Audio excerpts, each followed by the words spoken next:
Hivi nyie mnaosema mnanijua, ni kweli mnanijua?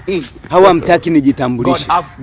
Haya, kwa faida wasionijua, naitwa Zuchu Zuhura, kiboko ya vigagura na karisha vikaptura.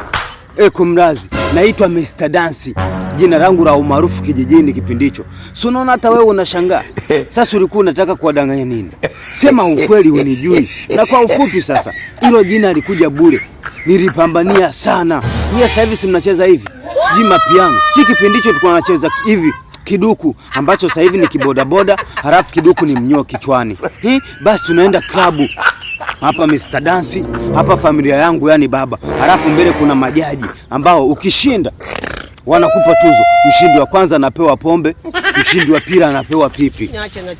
Lakini huo mchezo nilikuja kuuchukia kwa sababu nilikuwa nashinda vitu ambavyo sivifaidi.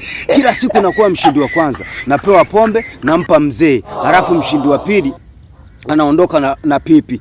Narudi nyumbani nimechoka, maskini ya Mungu, nimeroa nguo zote. Kama nimetoka kazini kumbe sina hata 100. Mama ananifulia nguo.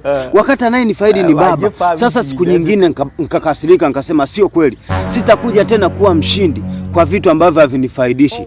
Nikacheza kwa uvivu, nikawa mshindi wa pili, nikapewa pipi. Hiyo siku sitakuja kuisahau. Mama alishangilia sana kwa sababu nimemletea zawadi. Ila baba alinipiga sana. Hayo umeshinda pipi, unataka mimi nifaidi nini? Na nimekuja na marafiki zangu kwamba leo waje tuenjoy pombe za bure. Unataka niwaambie nini? Nikasema waambie aliyebeba ni Mamelodi baada ya Farabati. Unategemeaje furaha kutoka kwa jirani yako huku umeambatana na jirani zako? Hatari. Na nilipokuja kugundua kwamba huyo mzee yupo serious na hiki kipaji changu, ni pale nilipokuwa nafukuzwa shuleni kwamba sina viatu. Narudi nyumbani, mzee ananiambia rudi shuleni. Kwani vinavyosoma ni viatu au ni wewe? Kwanza sisi wazazi wetu walikuwa wanatuambia kwamba akili ni nywele. Sasa akili si hizo unazo mwanangu?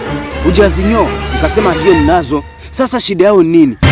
Nikamwambia ofisi inayo kufaidisha ijali. Hata kama unaokota, siku moja nawe dondosha ili waokote bila kusema mauasama. Hakunipa jibu ambalo nilikuwa nategemea. Ila alisema kwa fumbo kama movie za maisha yangu kwamba hata siku nyingine wakifukuza mwanangu, njoo kijijini tukae tukalime. Kwani sisi tumesoma? Hapana, lakini si unaona maisha yetu yanaenda vizuri. Kimoyo nikasema kwa maisha gani? Kumbe mzee alikuwa na targeti zake kwamba niachane na mambo ya shule, nije mtaani, nijifue kwenye upande wa kudensi ili niwe nakuwa wa kwanza na mshindia pombe. Haya. Mimi napita jamani. Mimi napita.